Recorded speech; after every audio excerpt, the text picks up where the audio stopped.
सभी मित्रों को मेरा प्रेम भरा नमस्कार। बहुत महत्वपूर्ण एक पुस्तक किताब मीरदाद, उसका ये चौथा वीडियो है। प्रार्थना क्या है उस विषय में एक वीडियो पहले था, अब दूसरा ये चुनिंदा लोगों के लिए, खास लोगों के लिए है जिनकी समझ थोड़ी गहरी है और जिनमें लालसा है आत्मज्ञान प्राप्त करने की, जिज्ञासु हैं जो लोग, उनके लिए। तो मीरदाद कहते हैं कि कोई संत भला कैसे संत हो सकता है जब तक वह अपने मन की वृत्ति को संत पद के अयोग्य हर कामना से तथा हर विचार से मुक्त ना कर दे और फिर एक अडिग संकल्प के द्वारा उसे अन्य सभी लक्ष्यों को छोड़कर केवल संत पद की प्राप्ति के लिए यत्नशील रहने का निर्देश न दे। कोई हत्यारा अपनी योजनाएं कैसे पूरी कर सकता है? वह केवल अपने रक्त को उत्तेजित करके उसमें हत्या के लिए एक उन्माद भरी प्यास को पैदा करता है और उसके कण कण को हत्यापूर्ण विचारों के कोड़ों की मार से इकट्ठा करता है और फिर निष्ठुर संकल्प से उसे घातक वार करने का आदेश देता है।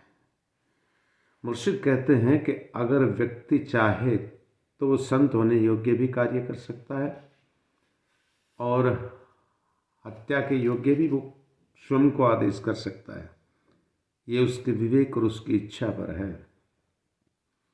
प्रार्थना के बारे में मीरदाद कहते हैं कि प्रार्थना करने के लिए तुम्हें किसी होठ या जीभ की आवश्यकता नहीं है, बल्कि आवश्यकता है एक मौन सचेत हृदय की, एक प्रमुख कामना की, एक प्रमुख विचार की और सबसे बढ़कर एक प्रमुख संकल्प की, जो न तो संदेह करता है और न संकोच करता है, क्योंकि शब्द सारे व्यर्थ हैं। यदि प्रत्येक शब्द में हृदय अपनी पूर्ण जागरूकता के साथ उपस्थित न हो तो प्रत्येक शब्द व्यर्थ है। और जब हृदय उपस्थित और सजग है तो हमारी जीभ के लिए बेहतर होगा कि वह सो जाए और हृदय के उद्गारों से प्रार्थना होने दे। मीरदाद कहते हैं, ना ही प्रार्थना करने के लिए तुम्हें मंदिरों की आवश्यकता है। जो कोई अपने हृदय में मंदिर को नहीं पा सकता वह किसी भी मंदिर में अपने हृदय को नहीं पा सकता।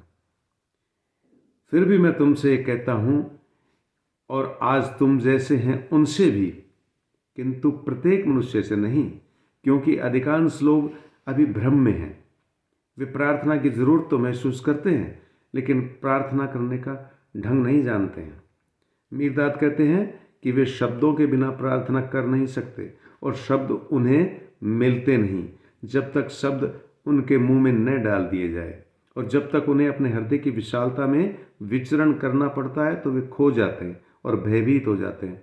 परंतु मंदिरों की दीवारों के अंदर और अपने जैसे प्राणियों के झुंड के बीच उन्हें सांत्वना और सुख मिलता है। कर लेने दो उन्हें अपने मंदिरों का निर्माण, कर लेने दो उन्हें अपनी प्रार्थनाएं, किंतु तुम्हें तथा प्रत्येक मनुष्य को मीरदाद कहते हैं कि मैं दिव्य ज्ञान के लिए प्रार्थना करने का आदेश देता हूं। उसके सिवा अन्य किसी वस्तु की चाह रखने का अर्थ है कभी तृप्त ना होना। हाँ, अपने हृदय को इन सब देवताओं से मुक्त कर लो ताकि तुम्हें उनमें वह एकमात्र प्रभु मिल सके जो तुम्हें अपने आप से भर देगा और चाहता है कि तुम सदैव भरे रहो। मीरदाद कहते हैं कि ये संसार जो है ये विषम से बना हुआ है। इस जगत की हर वस्तु विषम है, एक दूसरे के विपरीत है और विषमता में अथाह संघर्ष भरा है। और संघर्ष की वजह से इस संसार में कोई भी व्यक्ति तब तक सुख और आनंद का अनुभव नहीं कर सकता जब वो इन विषमताओं से निकलकर समता की ओर ना बढ़े।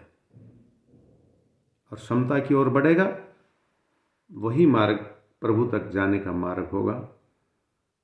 आपका बहुत बहुत आभार।